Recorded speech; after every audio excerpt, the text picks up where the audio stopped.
नमस्कार, स्वागत है आपका हमारे चैनल में। मैं रानी गुप्ता आपके साथ और बड़ी खबर सामने आ रही है। आपको बता दें कि जेपी नारायण की जयंती के मौके पर देखने को मिला कि अमित शाह जो हैं वो बिहार गए थे और इस दौरान उन्होंने जेपी नारायण की प्रतिमा पर पुष्पांजलि की और उन्हें लेकर के कई बातें सामने रखी।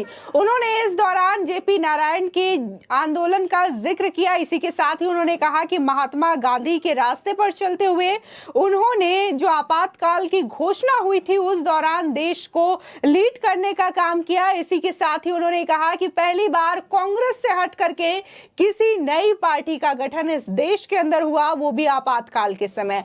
आपको बता दें कि इसको लेकर के अब नीतीश कुमार ने भी बड़ा बयान दे दिया और उन्होंने कहा कि ये जो आज बातें कर रहे हैं जेपी नारायण के आंदोलन की, ये लोग तो उस वक्त थे भी नहीं और अब उस आंदोलन का जिक्र कर रहे हैं। साथ ही उन्होंने कहा कि इस आंदोलन के वक्त वो मौजूद थे। लेकिन अगर बात की जाए आपातकाल की तो उस दौरान देखने को मिला था कि कैसे इंदिरा गांधी ने आपातकाल की घोषणा की थी और इस दौरान जितने भी बड़े पॉलिटिशियंस थे जिनको लगता था कि उनकी वजह से इंदिरा गांधी के राजनीतिक करियर में खतरा उत्पन्न हो सकता है, तो इन सभी लोगों को जेल में डाल दिया गया था। इसमें से जेपी नारायण ने एक मुहिम छेड़ी थी। उन्होंने एक आंदोलन किया था जिसके साथ कई ऐसे लीडर से जुड़े थे जिन्होंने आपातकाल के खिलाफ आवाज उठाई थी। आपको बता दें कि जेपी नारायण की जयंती पर केंद्रीय गृह मंत्री अमित शाह और बिहार के मुख्यमंत्री नीतीश कुमार ने एक दूसरे पर जमकर पलटवार किया है और हमला बोला है। बता दें कि पहले अमित शाह ने नीतीश कुमार पर प्रहार किया तो फिर बिहार के मुख्यमंत्री की तरफ से भी पलटवार शुरू हो गया। आपको बता दें कि जिस तरीके से इस वक्त मुख्यमंत्री नीतीश कुमार बीजेपी पर आरोप लगा रहे हैं, प्रधानमंत्री नरेंद्र मोदी पर आरोप लगा रहे हैं और गृह मंत्री को भी ये कह रहे हैं कि जब जेपी नारायण ने आंदोलन किया था तब तो वो मौजूद भी नहीं थे और ये लोग उस वक्त की बातें करते हैं जब उस आंदोलन में इनकी कोई भूमिका भी नहीं थी।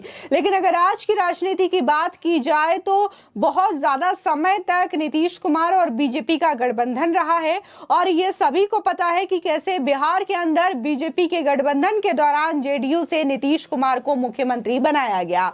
2014 के इलेक्शन में भी देखने को मिला था। इसी के साथ ही अभी हाल ही में 2019 के चुनावों में भी ये चीजें देखने को मिली थी।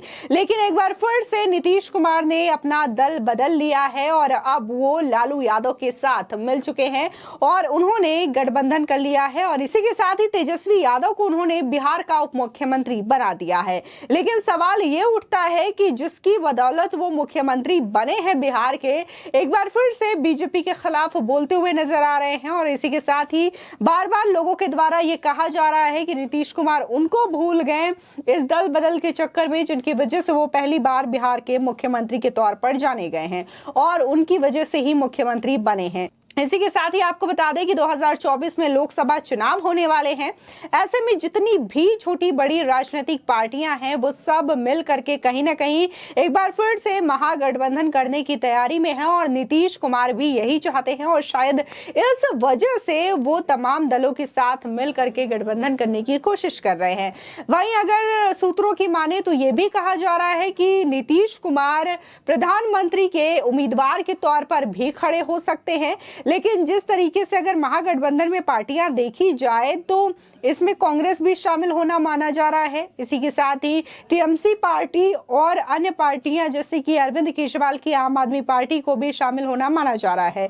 लेकिन अगर कांग्रेस पार्टी की बात करें तो कांग्रेस पार्टी चाहती है कि राहुल गांधी को प्रधानमंत्री पद का उम्मीदवार बनाया जाए।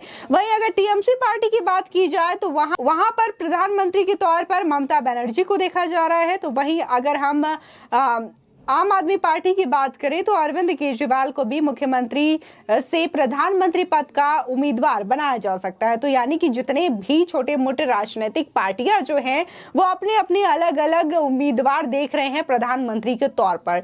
तो ये कहीं ना कहीं आपस में भी एक खिटपिट की बात मानी जा रही है। लेकिन इन सब के बीच में मुख्यमंत्री नीतीश कुमार ने बिना नाम लिए प्रहार किया और कहा कि जिन लोगों का आजादी की लड़ाई से कुछ मतलब ही नहीं वो आज जेपी नारायण के नेतृत्व में हुए आंदोलन पर बोलते हुए नजर आ रहे हैं।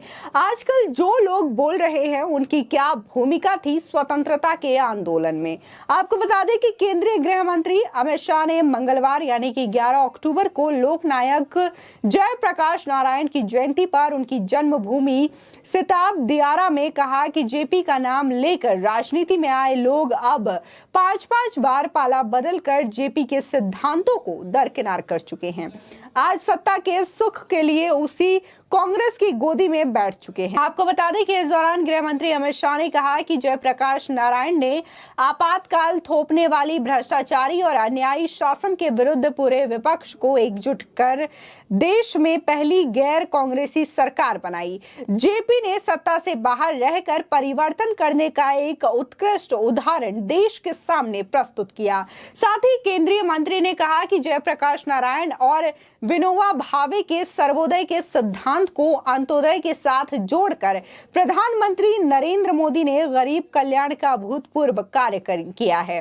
साथ ही यह दावा किया कि देश भर के करोड़ों गरीबों के जीवन स्तर को बेहतर बनाते हुए पीएम मोदी ने उनके संपूर्ण क्रांति के मंत्र को चरितार्थ करने का काम किया है। आपको बता दें कि इस दौरान गृह मंत्री अमित शाह ने कहा कि जेपी नारायण ने देश की आजादी के लिए क्रांति की है, महात्मा गांधी के रास्ते पे भी चले और आजादी के बाद एक सन्यासी की भांति सत्ता का परित्याग करते हुए आचार्य विनोबा भावे के सर्वोदय आंदोलन के साथ जुड़कर जीवन भर भूमिहीनों, गरीबों, दलितों एवं पिछड़ों के कल्याण के लिए लड़ते रहे हैं। आपको बता दें कि साथ ही गृह मंत्री ने कहा कि आने वाली पीढ़ी जेपी के विचारों से प्रेरणा लेकर देश के विकास को नई गति दे सके। इस उद्देश्य से पीएम मोदी ने स्मारक के साथ रिसर्च सेंटर बनाने का भी निर्णय लिया है। सेंटर बनने के बाद विद्यार्थी यहां रहकर जेपी के सिद्धांतों और ग्रामीण विकास के लिए किए गए उनके कार्यों पर शोध कर पाएंगे।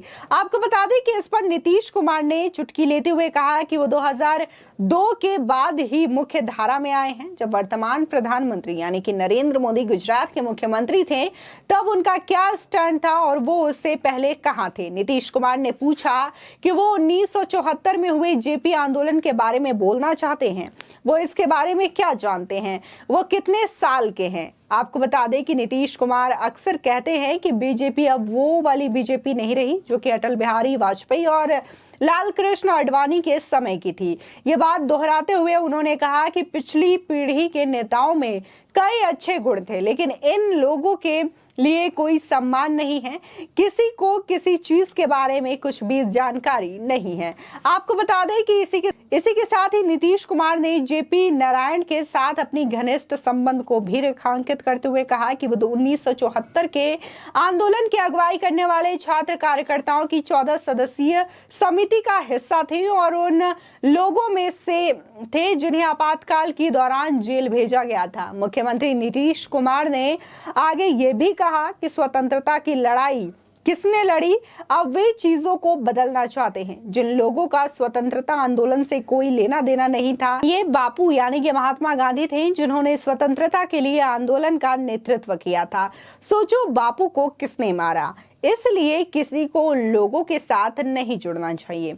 आपको बता दें कि जिस तरीके से नीतीश कुमार ये सारी बातें कह रहे हैं तो एक समय पर ये बीजेपी के साथ थे और बीजेपी की हमेशा बड़ाई करते हुए नजर आते थे और आज जिस पार्टी के साथ है यानी कि लालू यादव की पार्टी, तो इन पर भ्रष्टाचार को लेकर के कितनी बार इन्होंने हमला किया था और इसी के साथ ही इन्होंने विधानसभा भवन से ये भी कहा था सत्र के दौरान कि चाहे कुछ भी हो जाए ये दोबारा से लालू यादव के साथ नहीं जाएंगे, क्योंकि लालू यादव ने चारा घोटाला जैसे बड़े भ्रष्टाचार को अंजाम दिया है। लेकिन आज इन्होंने दल बदल के एक बार फिर से ये लालू यादव के साथ हो गए हैं और बीजेपी पे आरोप लगाते हुए नजर आ रहे हैं। आपको बता दें कि बीजेपी से गठबंधन इन्होंने बार बार किया है और इसी के साथ ही देखने को मिला था कि जब इनके पास एमएलए की भी संख्या कम थी, हालांकि बीजेपी की बड़ी जीत हुई थी बिहार में, इसके बावजूद बीजेपी के उम्मीदवार को न चुन करके जेडीयू के उम्मीदवार यानी कि नीतीश कुमार को बिहार का मुख्यमंत्री मुख्यमंत्री बनाया गया था। इसके बावजूद कहीं ना कहीं प्रधानमंत्री बनने की लालसा में नीतीश कुमार ने अपना दल बदल लिया है और वो लालू यादव के साथ जुड़ गए हैं, आरजेडी के साथ जुड़ गए हैं, ऐसा भी लोगों का कहना है। इसी के साथ ही ये भी कहा जा रहा है कि प्रधानमंत्री और अमित शाह को जिस तरीके से नीतीश कुमार के द्वारा बातें बोली जा रही हैं, तो इसको लेकर के यही कहा जा रहा है कि कहीं ना कहीं अपनी भड़ास निकालने की कोशिश कर रहे हैं, क्योंकि बार बार नीतीश कुमार को यह याद दिलाने की कोशिश की जा रही है बीजेपी की ओर से। अभी पिछले बार भी गृह मंत्री अमित शाह बिहार गए थे, तब भी उन्होंने इन बातों को दोहराया था। इसी के साथ ही कल एक बार फिर से गृह मंत्री ने यह बातों को दोहराया कि कैसे नीतीश कुमार जो हैं वो बार बार पाला बदलने का काम कर रहे हैं, जिसकी वजह से आने वाले समय में वो कांग्रेस के साथ भी पाला बदल सकते हैं। फिलहाल आपकी इस खबर पर क्या राय है, हमारे कमेंट सेक्शन में जरूर बताएं। आगे की और भी अपडेट के लिए चैनल को सब्सक्राइब करना ना भूलें।